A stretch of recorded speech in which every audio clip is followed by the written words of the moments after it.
ये बात है 1980 की, जब महाराष्ट्र के जलगांव डिस्ट्रिक्ट के अमलनेर गांव में रहने वाले मोहम्मद अनवर के पिता की अचानक से मौत हो गई। उनकी मौत के बाद पीछे जायदाद में एक खेत था जिसे मोहम्मद अनवर के अलावा 3 भाइयों में बराबर से बांट दिया गया, लेकिन मोहम्मद अनवर ने उस जमीन के टुकड़े को 80,000 रुपए में बेच दिया और एक ब्रोकर सतीश शाह के कहने पर 10,000 रुपए विप्रो कंपनी में इन्वेस्ट कर दिए और 100 शेयर्स विप्रो कंपनी के खरीद लिए।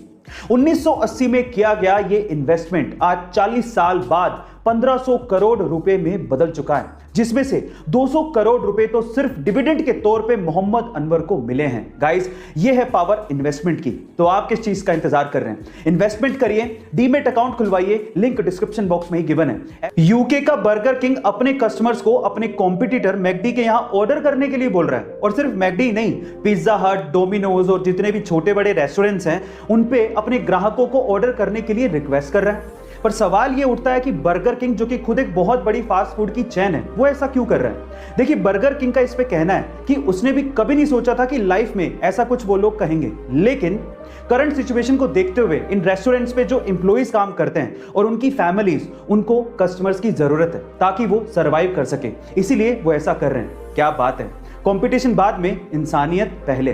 बर्गर किंग के सोच के लिए एक हार्ट तो बनता है। गाइस, आपको बर्गर किंग की सोच कैसे लगी कमेंट सेक्शन में जरूर लिखिएगा। हमारे देश में क्रिकेट बहुत ज्यादा पॉपुलर है और कभी कभार ग्राउंड पे खिलाड़ियों के बीच की कंट्रोवर्सी इसे और ज्यादा पॉपुलर बना देती है। गाइस, आपने क्रिकेट के ग्राउंड पे बहुत बार खिलाड़ियों को आपस में भिड़ते और उन्हें आपस में गाली देते या अपशब्द बोलते देखा होगा, लेकिन क्या आपको पता है कि एक खेल का टूर्नामेंट ऐसा भी है जहां पर खिलाड़ी आपस में एक दूसरे को गाली नहीं दे सकते। अगर कोई खिलाड़ी गाली देते पकड़ा गया तो उस पे 14 लाख रुपए तक का जुर्माना हो सकता है। गाइस, उस खेल के टूर्नामेंट का नाम है विंबलडन टेनिस टूर्नामेंट। अब मजे की बात यह है कि विंबलडन को खेलने के लिए अलग अलग देशों से अलग अलग भाषाओं के खिलाड़ी आते हैं। इसी वजह से विंबलडन के अंपायर को अलग अलग भाषाओं में गालियां सीखनी पड़ती हैं, जिससे वो किसी भी खिलाड़ी को गाली देते पकड़ सके और उस पर जुर्माना लगा सके। गाइस, क्या इसके पहले तक इंटरेस्टिंग फैक्ट आपको पता था? और अगर नहीं पता था तो कमेंट सेक्शन में जरूर लिखिएगा। और जब कुछ कर गुजरने की चाह हो तो रास्ते के कांटे कभी मायने नहीं रखते। कुछ ऐसी कहानी है महाराष्ट्र से दिल्ली आए लक्ष्मण राव जी की, जो कि लेखक बनना चाहते थे, लेकिन पैसों की कमी की वजह से उन्होंने चाय बेचना शुरू किया।